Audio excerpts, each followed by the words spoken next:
भगवान श्री कृष्ण ने बताया, ऐसी कौन सी नारी थी जो आधी ब्याही और आधी कुंवारी थी। रामायण का अद्भुत प्रसंग। पति पत्नी कथा को जरूर सुने दोस्तों। भगवान श्री कृष्ण कहते हैं, ऐसी कौन सी नारी थी जो आधी ब्याही और आधी कुंवारी थी। इस कहानी में मैं आपको यही बता रहा हूं कि वह कौन सी नारी थी। यह कहानी एक ऐसी पहेली पर आधारित है जिसने हमेशा लोगों को सोचने पर मजबूर किया है कि ऐसी कौन सी नारी थी जो आधी ब्याही और आधी कुंवारी थी। यह सुनकर आप लोग चौंक गए होंगे कि भला कोई नारी कैसे आधी ब्याही और आधी कुंवारी हो सकती है। परंतु यह एक केवल पहेली नहीं, बल्कि रामायण के उस रहस्य को उजागर करती है जिसमें धर्म, वचन और कर्म के गहरे अर्थ छुपे हुए हैं। भगवान श्री कृष्ण कहते हैं, आज मैं इस पहेली का उत्तर न केवल आपको बताऊंगा, बल्कि उससे जुड़ी एक रोचक और अनसुनी कथा भी आपको सुना रहा हूं, जो सीधे रामायण के प्रसंग से ली गई है। इस रोचक और ज्ञानवर्धक कथा को जानने के लिए इसे शुरू से लेकर अंत तक जरूर सुनें। भगवान श्री कृष्ण कथा को आरंभ करते हुए कहते हैं, एक ऐसी नारी थी जो आधी ब्याही और आधी कुंवारी थी। वह कौन थी, इस कहानी के माध्यम से आपको पता चल जाएगा। भगवान श्री कृष्ण कहते हैं, हिंदू धर्म में विभिन्न ग्रंथों और पुराणों का स्थान है। 18 पुराण, 6 शास्त्र और 4 वेदों में से कई ग्रंथों में इस पहेली का उल्लेख मिलता है। अलग अलग विज्ञानों ने इसे अपने अपने मत के अनुसार परिभाषित किए हैं, परंतु मैं आपको बता रहा हूं कि इस कहानी को अंत तक पूरा जरूर सुने और इसे पूरी तरह से अच्छे से समझे। भगवान श्री कृष्ण ने बताया, वह नारी कोई और नहीं बल्कि एक गंधर्व कन्या थी। यह सत्य है कि वही नारी आधी ब्याही और आधी कुंवारी थी, क्योंकि उसका विवाह अधूरा रह गया था। पूरी कहानी क्या थी, आप लोग ध्यान से सुनिए। एक समय की बात है जब अवध नरेश महाराज दशरथ अपने घोड़े पर सवार होकर शिकार खेलने जंगल में गए थे, तो उनके चेहरे पर आत्मविश्वास झलक रहा था। परंतु उस दिन भगवान उनका साथ नहीं दे रहे थे। पूरा दिन भटकने के बाद भी उन्हें शिकार नहीं हाथ लगा था। उस समय के राजाओं के लिए शिकार मनोरंजन नहीं था, वह उनकी वीरता और पराक्रम का भी प्रतीक माना जाता था। जब महाराज दशरथ को कोई शिकार नहीं मिला था, तो वह अत्यंत निराश हो गए थे। उनके हृदय में बेचैनी हुई थी और उनका मन भारी हो जाता था। वह निराश होकर के एक बड़े और घने वृक्ष के नीचे जाकर बैठ गए थे, तो जंगल के सन्नाटे में केवल पत्तों की सरसराहट सुनाई दे रही थी। तो राजा दशरथ सोचने लगे थे कि आज तो पूरा दिन व्यर्थ हो गया है, न कोई शिकार मिला है, न ही मेरी यात्रा का कोई उद्देश्य निकला है। इसी चिंता में डूबे हुए महाराज दशरथ इधर उधर देख ही रहे थे, तो अचानक उनकी नजर सामने पड़ी। तो उन्होंने देखा कि एक अत्यंत सुंदर गंधर्व कन्या पास के ही पेड़ों के बीच से निकलकर उनकी ओर आ रही थी। तो उसकी चाल, उसका सौंदर्य और उसके वस्त्र ऐसे प्रतीत हो रहे थे मानो स्वयं स्वर्ग से उतरी हुई कोई अप्सरा है। तो राजा दशरथ को विश्वास ही नहीं हुआ था कि इस निर्जन और डरावना जंगल में ऐसी सुंदर कन्या कैसे हो सकती है। तो उन्होंने सोचा, यह कन्या कौन हो सकती है, ऐसी सुंदर और कोमल स्त्री इस वन में कैसे निर्भय होकर हर रही है। यहां हर पल हिंसक जानवर तैयार रहते हैं। तो जब वह कन्या धीरे धीरे राजा दशरथ के समीप आई, तो राजा दशरथ ने अपने राजसी गौरव को संभालते हुए उससे कहा, हे देवी, आप कौन हो और इस निर्जन डरावना जंगल में आप अकेली क्यों घूम रही हो? क्या तुम्हें इस बात का अंदाजा नहीं है कि यहाँ कितने खतरनाक जंगली जानवर रहते हैं जो तुम्हारे जीवन के लिए खतरा बन सकते हैं? हे देवी, तुम कौन हो और तुम्हें किसने यहाँ छोड़ा है?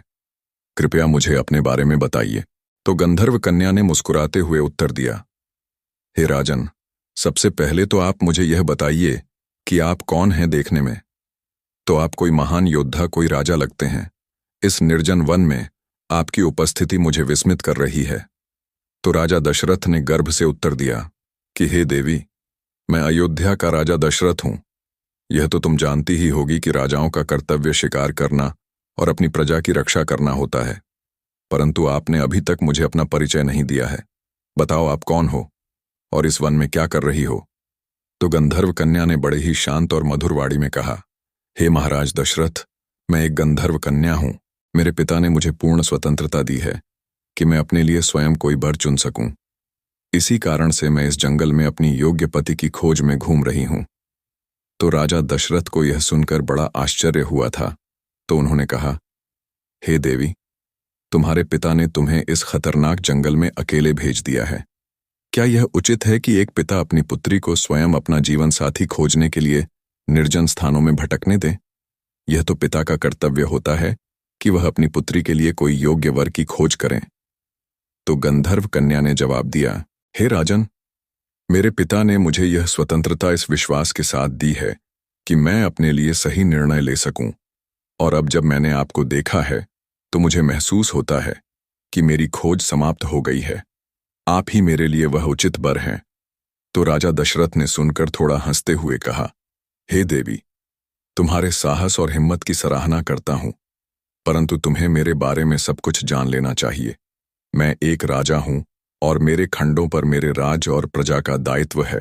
तुमने मुझसे विवाह की बात कही है, लेकिन क्या तुम्हारे पिता ने तुम्हें यह आज्ञा दी कि तुम किसी भी व्यक्ति से विवाह कर सकती हो, भले ही वह राजा हो? तो गंधर्व कन्या ने कहा, हे महाराज, मैं इस बात से पूरी तरह अवगत हूं, लेकिन अब मैं मन से आपके प्रति समर्पित हो गई हूं। मैं आपसे विवाह करना चाहती हूं और आपके साथ अपना जीवन बिताना चाहती हूं। इस प्रकार फिर गंधर्व कन्या और राजा दशरथ के बीच संवाद चलता रहा। तो राजा दशरथ ने थोड़े आश्चर्य और चिंता के साथ कहा, हे देवी, तुम्हारे पिता ने तुम्हें इतनी स्वतंत्रता कैसे दे दी है? क्या यह पिता का कर्तव्य नहीं है कि वह अपनी पुत्री के लिए कोई वर खोजे? ऐसा कैसे संभव है कि तुम खुद निर्भय होकर अपने लिए पति तलाश करने सुनसान जंगल में भटक रही हो? अरे, परंपरा तो यही कहती है कि पिता अपनी बेटी के लिए वर चुने और उसी के साथ उसका विवाह संपन्न हो। तो राजा दशरथ की यह बात सुनकर गंधर्व कन्या थोड़ा सा मुस्कुराई और शांत स्वर में बोली, हे महाराज, मैं गंधर्व लोक की कन्या हूं। हमारे लोक में यह नियम है कि पुत्री को अपने जीवन साथी के चुनाव का अधिकार होता है। मेरे पिता ने मुझे यह स्वतंत्रता इस विश्वास के साथ दी है कि मैं अपनी पसंद से अपने लिए कोई योग्य वर चुन सकूं। यही कारण है कि मैं इस जंगल में निर्भय होकर के अपने पति की तलाश कर रही हूं। परंतु अब जब मैंने आपको देखा है तो मुझे विश्वास हो गया है कि मेरी खोज पूरी हो गई है।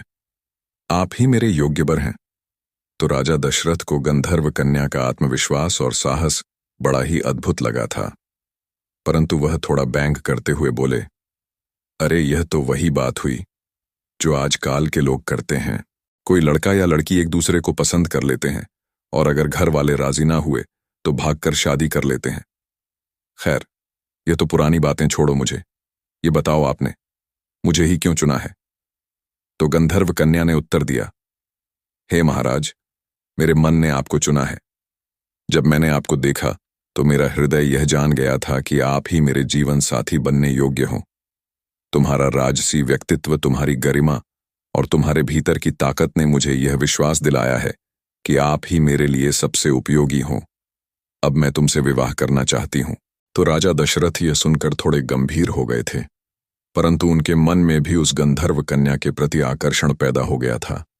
उसकी सुंदरता पर वह भी मोहित हो गए थे। तो उन्होंने कहा, हे गंधर्व कन्या, तुम्हारे साहस और प्रेम ने मुझे भी आकर्षित कर लिया है। मैं भी अब तुमसे विवाह करने के लिए तैयार हूं। महाराज दशरथ ने उस गंधर्व कन्या को भोगना चाहते थे, इसलिए कामुक होकर उस गंधर्व कन्या की ओर बढ़ने लगे थे। महाराज दशरथ को अपनी ओर आते देखकर गंधर्व कन्या मुस्कुराई, परंतु फिर वह थोड़ी गंभीर होकर बोली और उसने राजा दशरथ को रोककर कहा, ठहरो महाराज, विवाह तो मैं तुमसे ही करूंगी, परंतु मेरी एक शर्त है।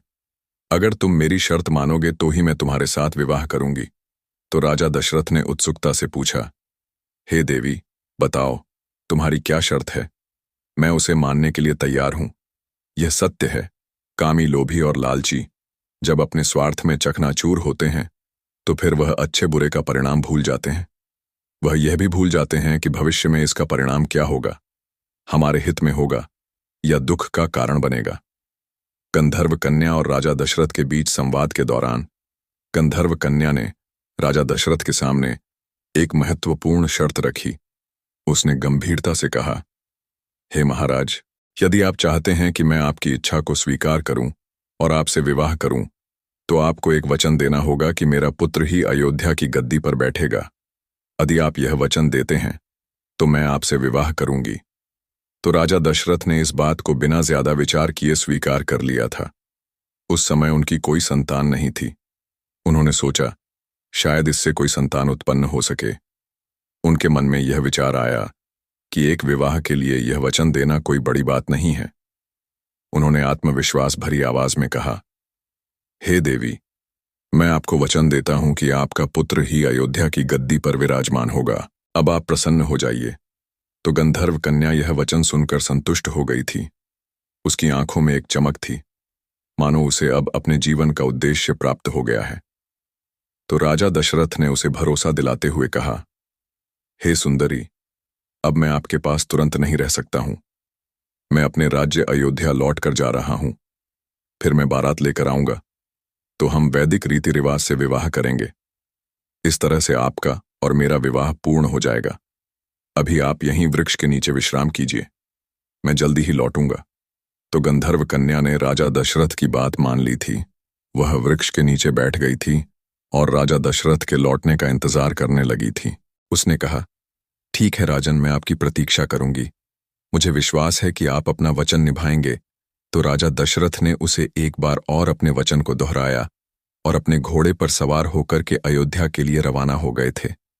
उनके मन में उत्साह और गर्व का भाव था कि मैंने एक ऐसी कन्या को अपने लिए चुना है जो साहसी और आत्मनिर्भर है। इस प्रकार उस गंधर्व कन्या के साथ गंधर्व विवाह करते हैं, जिसमें केवल मन और वचन का मेल होता है।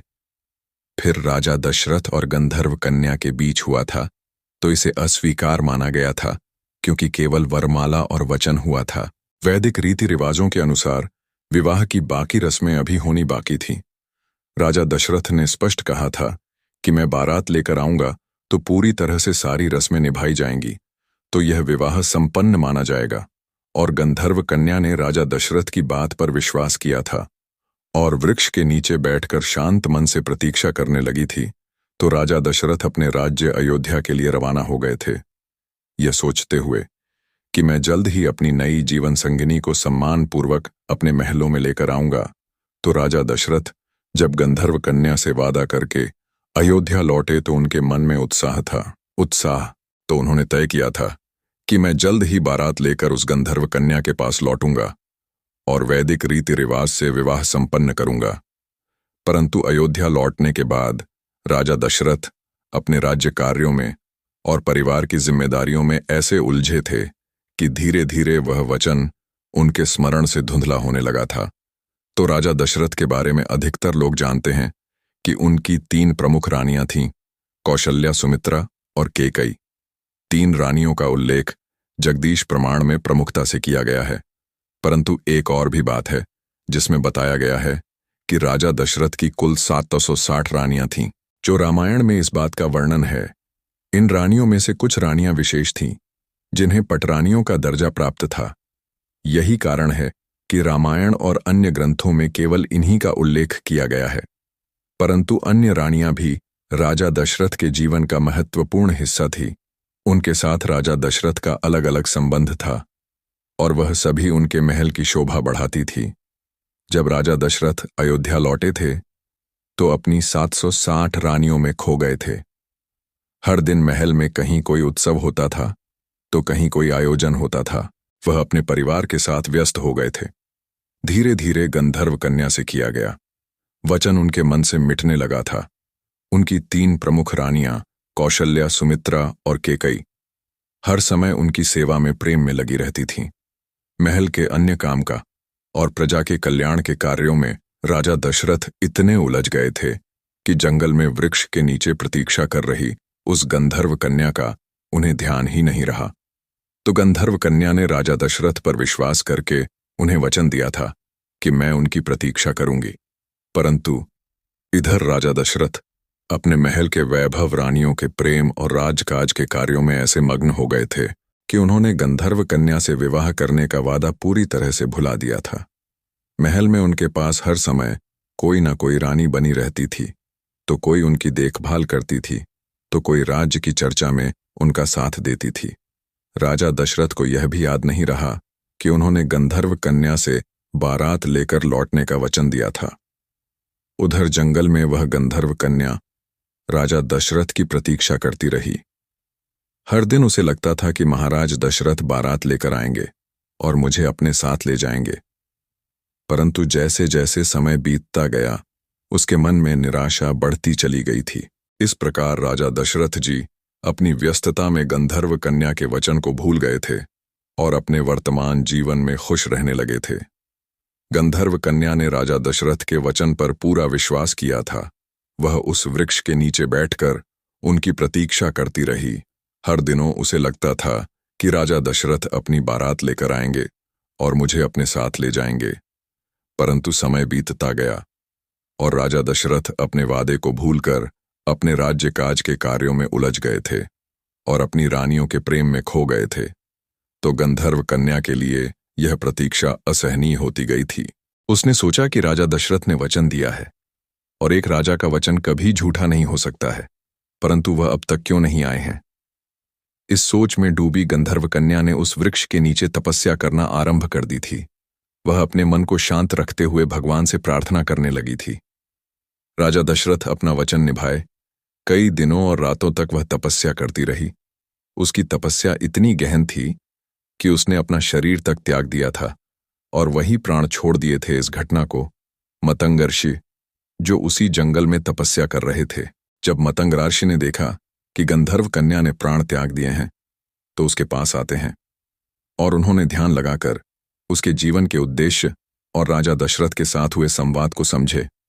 फिर उन्होंने उसकी हड्डियों से खड़ाऊ बनवाए। मतंग ऋषि ने मन ही मन सोचा, यह गंधर्व कन्या जिस वचन के लिए जी रही थी वह पूरा होना चाहिए। राजा दशरथ ने उसे गद्दी से जोड़ने का वादा किया था। यह खड़ाऊ ही अब उस वचन को पूरा करेगा। खड़ाऊ बनकर मतंग ऋषि ने अपने शिष्य अत्रि ऋषि के पास गए थे और उन्होंने खड़ाऊ अत्रि ऋषि को सौंपते हुए पूरी घटना सुनाई थी। तो उन्होंने कहा, हे अत्रि, यह खड़ाऊ उस गंधर्व कन्या के हड्डियों से बने हैं जिसने राजा दशरथ के वचन पर विश्वास किया था और अपने प्राण त्याग दिए हैं। अब यह खड़ाऊ उस वचन को पूरा कर इन्हें किसी ऐसे योग्य व्यक्ति को दे देना जो इन्हें सम्मानपूर्वक उपयोग कर सके। तो अत्रि ऋषि ने श्रद्धापूर्वक खड़ाऊ को स्वीकार कर लिया था और उन्हें अपनी कुटिया में रख लिया था। उधर राजा दशरथ अपने वचन को भूल गए थे। समय बीतता गया और राजा दशरथ के घर में भगवान श्री राम का जन्म हुआ था। भगवान श्री राम बड़े हुए और एक दिन कैकेयी के कहने पर उन्हें वनवास का आदेश मिला। तो भगवान श्री राम माता सीता और लक्ष्मण के साथ वनवास पर चले गए थे और वन में घूमते हुए अत्रि ऋषि के कुटिया पर पहुंचे। तो अत्रि ऋषि और उनकी पत्नी माता अनसुईया ने भगवान राम, लक्ष्मण और माता सीता का स्वागत किया था। माता अनसुईया माता सीता को दिव्य वस्त्र और आभूषण दिए थे और उन्हें जीवन के कई उपयोगी ज्ञान भी सिखाए थे। जब भगवान श्री राम कुटिया से जाने वाले थे तो अत्रि ऋषि ने भी सोचा कि अब समय आ गया है कि इन खड़ाओं को सही व्यक्ति को सौंपा जाए। तो उन्होंने यह खड़ाऊ भगवान श्री राम को भेंट करते हुए कहा, हे राम, यह खड़ाऊ मतंग ऋषि द्वारा बनाए गए हैं। इनका बड़ा महत्व है। इन्हें अपने पास रखिए और उचित रूप में उपयोग कीजिए। तो भगवान श्री राम ने खड़ाऊ को बड़े आदर के साथ स्वीकार किया था और उन्होंने जान लिया था कि यह खड़ाऊ किसी विशेष उद्देश्य के लिए है। भगवान श्री राम ने उन्हें अपने साथ रखा था।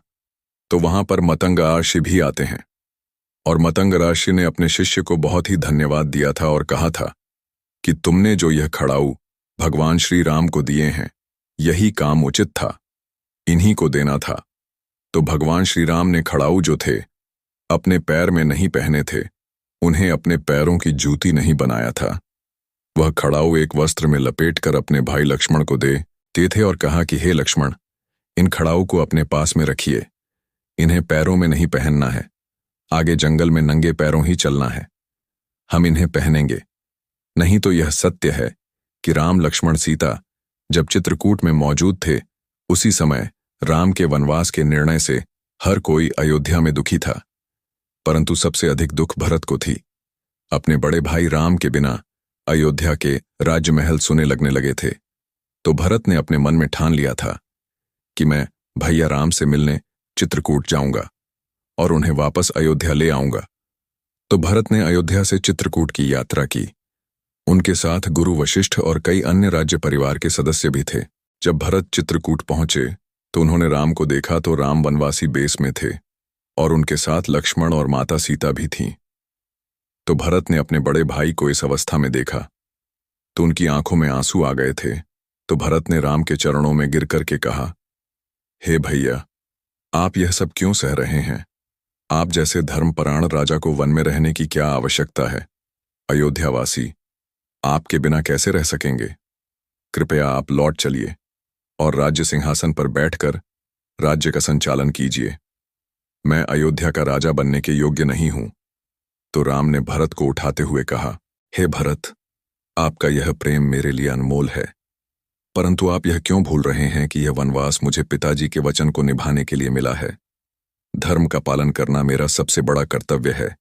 यदि मैं इस समय अयोध्या लौट गया तो पिताजी का वचन अधूरा रह जाएगा और मेरे लिए सबसे बड़ा अधर्म होगा। तो भरत ने भावुक होकर कहा, हे भैया, मैं पिताजी के निर्णय का सम्मान करता हूं, परंतु उनके जाने के बाद अयोध्या एक दुखी राज्य बन गया है। प्रजा आपके बिना दुखी है। अगर आप वापस नहीं आए तो अयोध्या बर्बाद हो जाएगी। क्या यह आपका धर्म नहीं है कि आप प्रजा की रक्षा करें? कृपया मेरे आग्रह को स्वीकार कीजिए। तो राम ने भावुक होते हुए कहा, हे भरत, मैं आपकी भावना को समझता हूं, परंतु मेरा अंतिम निर्णय है। पिताजी का वचन मेरा धर्म है और इसे निभाना मेरी प्राथमिकता है। आप मेरी अनुपस्थिति में अयोध्या का संचालन करिए। तो भरत ने एक बार फिर कहा कि हे भैया, यदि आप नहीं लौट सकते हैं तो मैं भी अयोध्या लौटने की योग्य नहीं हूं। मैं आपके बिना राजगद्दी पर नहीं बैठ सकता हूं। तो राम ने भरत को सांत्वना दिया और कहा, देखो भरत, अगर आप वास्तव में मुझसे इतना प्रेम करते हो तो मेरी एक बात मानिए। मैं आपको एक छोटा सा खड़ाऊं सौंप रहा हूं। इन्हें गद्दी पर रखकर तुम राज्य का संचालन करना। यह खड़ाऊ मेरे प्रतीक होंगे और आप मेरे प्रतिनिधि बनकर राज्य को संभालेंगे। तो भरत ने यह सुनकर रोते हुए कहा, हे भैया, मैं आपके बिना यह कैसे कर सकता हूं? आपके चरणों के बिना अयोध्या सुनी लगती है। तो राम ने उत्तर दिया कि भरत, यह खड़ाऊं केवल प्रतीक नहीं है। इन्हें गद्दी पर रखकर आप राज्य का संचालन करना और मैं यह जानकर संतुष्ट रहूंगा कि अयोध्या में मेरे आदर्शों के अनुसार चल रही है। आप मेरे प्रतिनिधि हैं और यह खड़ाऊं आपको मेरे पास होने का एहसास दिलाएंगे। तो भरत ने भारी मन से राम के चरण खड़ाऊ को स्वीकार तो किया और उन्होंने कहा, हे भैया, यह खड़ाऊ मेरे लिए आपका आशीर्वाद है। मैं इन्हें गद्दी पर रखूंगा और यह सुनिश्चित करूंगा कि राज्य आपकी इच्छाओं के अनुसार संचालित हो। परंतु मैं यह प्रतिज्ञा करता हूं कि जब तक आप वापस नहीं आएंगे मैं स्वयं गद्दी पर नहीं बैठूंगा। मैं अपने जीवन को तपस्वी की तरह जीऊंगा और आपकी प्रतीक्षा करूंगा। तो राम ने भरत को गले लगाते हुए कहा, भरत, आपके इस त्याग ने मुझे गर्व से भर दिया है। मैं आपसे यही अपेक्षा करता हूं कि अयोध्या की प्रजा आप पर विश्वास करती है। आप उनके लिए वही करेंगे जो मैं करता हूं। तो राम ने खड़ाऊ सौंपते हुए कहा, भरत, इन खड़ाऊ को गद्दी पर रखना और ये कहना कि इससे माता को सुख मिलेगा। भरत ने पूछा, भैया, कौन सी माता को सुख मिलेगा? तो राम ने उत्तर दिया, ये सुख उस माता को मिलेगा जिसने त्याग और प्रेम का प्रतीक बनकर इन खड़ाऊ को जन्म दिया है। यह गंधर्व कन्या थी जो मेरे पिताजी के वचन के कारण अपनी जान गंवा बैठी है। उसका त्याग व्यर्थ नहीं जाएगा। जब खड़ाऊ अयोध्या की गद्दी पर होंगे तो उसका उद्देश्य पूरा हो जाएगा। तो भरत ने राम की बात को समझा और खड़ाऊ लेकर अयोध्या लौट गए थे और उन्होंने उस खड़ाऊ को राजगद्दी पर रखा था और 14 वर्षों तक स्वयं तपस्वी जीवन बिताकर राम की प्रतीक्षा करने लगे थे। जब राम ने भरत को खड़ाऊ सौंपे थे तो भरत का मन अत्यंत भावुक था। उनका हृदय अपने बड़े भाई के प्रति प्रेम और आदर से भर गया था। उन्होंने चरण खड़ाऊ को हाथ में लिया था और राम से कहा, हे भैया, यह खड़ाऊ केवल आपके प्रतीक नहीं, यह मेरे लिए आपके आशीर्वाद और आपका आदेश है। मैं इन्हें गद्दी पर रखूंगा, परंतु यह वचन देता हूं कि मैं स्वयं गद्दी पर नहीं बैठूंगा। आपके बिना राज्य गद्दी मेरे लिए शून्य है। मैं इन खड़ाओं को अयोध्या का राजा मानूंगा। तो राम ने भरत को स्नेहपूर्वक गले लगाते हुए कहा, भरत, आपका यह त्याग अयोध्या की प्रजा के लिए प्रेरणा बनेगा। आपके इस निर्णय से पिताजी का वचन भी पूरा होगा और प्रजा भी सुरक्षित रहेगी। आप मेरे आदर्शों और धर्मों का धर्म का पालन करते हुए राज्य का संचालन कीजिए। यह खड़ाऊ अयोध्या के न्याय, धर्म और सत्य का प्रतीक है।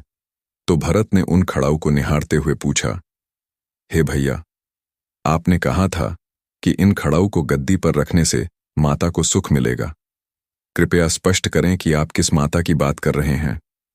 तो राम ने मुस्कुराते हुए उत्तर दिया, भरत, यह सुख उस माता को मिलेगा जिसने अपने वचन त्याग से इन खड़ाऊ को जन्म दिया है। वह गंधर्व कन्या जो पिताजी के वचन पर अड़िग रही और तपस्या करते करते अपने प्राण त्याग बैठी है, उसकी तपस्या, त्याग और विश्वास व्यर्थ नहीं जाएगा। जब यह खड़ाऊ अयोध्या की गद्दी पर विराजमान होंगे तो उसका उद्देश्य पूरा होगा। तो भरत यह सुनकर गंभीर हो गए थे। उन्होंने मन ही मन उस गंधर्व कन्या के त्याग को नमन किया था और राम से कहा, हे भैया, मैं इस चरण पादुका को केवल गद्दी पर नहीं रखूंगा, बल्कि इन्हें पूरे सम्मान के साथ राज्य सिंहासन का प्रतीक मानूंगा। जब तक आप वापस नहीं लौटेंगे, मैं तपस्वी जीवन जीऊंगा। यही मेरी प्रतिज्ञा है। भरत ने चरण खड़ाऊ को कपड़े में लपेटा और अपने सिर पर रख लिया था। उनकी आंखों में आंसू थे, परंतु मन में यह संतोष था कि मैं अपने बड़े भाई का आदेश और वचन निभा रहा हूं। तो राम ने भरत को गले लगाया था और कहा, भरत, आपका यह त्याग अयोध्या के लिए महत्वपूर्ण है। मैं वचन देता हूं कि वनवास की अवधि समाप्त होते ही मैं वापस आऊंगा और आपसे मिलूंगा। तब तक आप मेरी जगह यह जिम्मेदारी उठाइए। तो भरत ने राम के चरण स्पर्श की और खड़ाऊ लेकर अयोध्या के लिए रवाना हो गए थे। और अयोध्या लौटने के बाद भरत ने खड़ाऊ को सिंहासन पर रखा था और संपूर्ण राज्य को यह घोषणा की कि अब से राम जी के चरण पादुका अयोध्या के राजा होंगे। मैं केवल उनका सेवक हूं। यह गद्दी मेरे लिए नहीं है, बल्कि राम जी के लिए सुरक्षित है। जब तक भैया राम वापस नहीं लौटते हैं, मैं इनकी सेवा करूंगा। और भरत ने वचन के अनुसार तपस्वी का जीवन जीना शुरू कर दिया था। उन्होंने राजमहल में रहने से इनकार कर दिया था और नंदीग्राम में कुटिया बनाकर वहीं रहने लगे थे। वह प्रतिदिन राम जी के चरण खड़ाऊ की पूजा करते थे और राज्य की जिम्मेदारी संभालते थे। भरत का यह त्याग और उसके प्रति उनका प्रेम आदर्श बन गया था। उन्होंने दिखा दिया था कि सच केवल सिंहासन पर बैठने से नहीं, बल्कि धर्म, त्याग और न्याय के मार्ग पर चलने से सिद्ध होता है। राम ने भरत के इस निर्णय को अपने वनवास के दौरान याद रखा और अयोध्या लौटने पर भरत के इस त्याग को सराहा। भगवान श्री कृष्ण कहते हैं, अब उसी जगह पर चलते हैं जो गंधर्व कन्या थी, जिसके लिए वचन दिया था कि तुम्हारा ही पुत्र हमारी गद्दी का राजा बनेगा और उसी को गद्दी नसीब होगी। तो उसी वचन को याद करके राम ने कहा था कि हे भरत, सुख पावेगी माता, आनी इन चरण खड़ाऊ को ले जाओ और ले जाकर गद्दी पर रख देना, तो माता सुख पाएगी।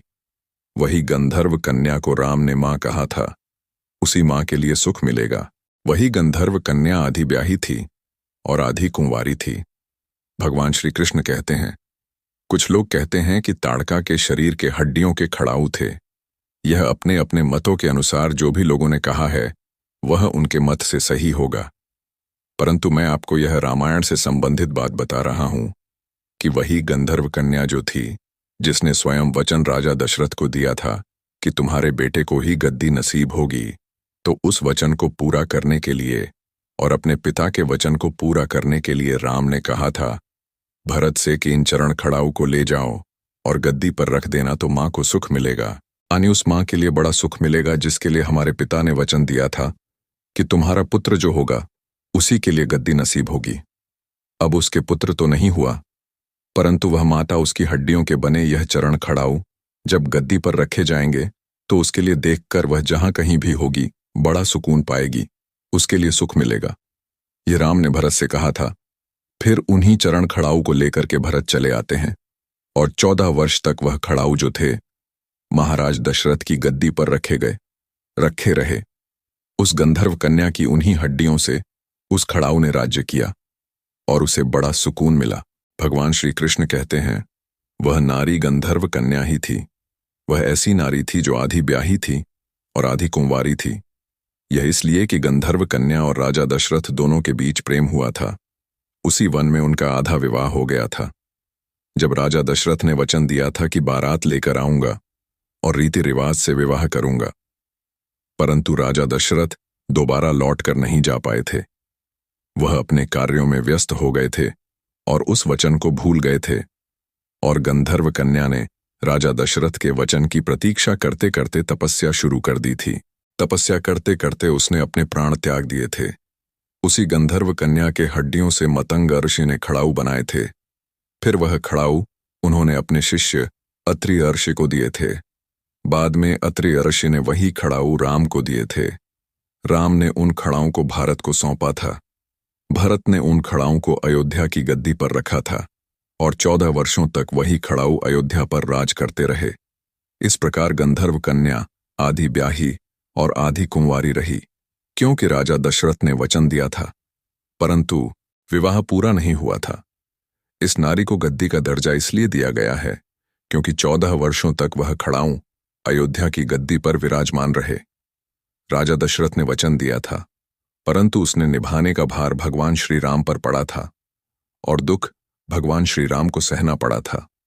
इस प्रकार से पहेली का उत्तर है।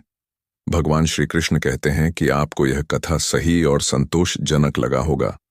इस प्रकार से भगवान श्री कृष्ण ने समस्त मनुष्य जाति के कल्याण हेतु इस कल्याणकारी कथा को सुनाए हैं। आशा करता हूं कि आपको यह कहानी अच्छी लगी होगी। अगर आपको यह कहानी पसंद आई हो तो वीडियो को लाइक और भक्ति गाथा संग्रह चैनल को सब्सक्राइब करें और अपने घर परिवार में शेयर करके सबके कल्याण जरूर करें। फिर मिलेंगे एक और भगवान के कथा के साथ। तब तक के लिए कमेंट बॉक्स में प्रेम से जय श्री कृष्णा जरूर लिखें। आप सभी पर भगवान श्री कृष्ण की कृपा सदैव बनी रहे। आप सभी का दिल से धन्यवाद।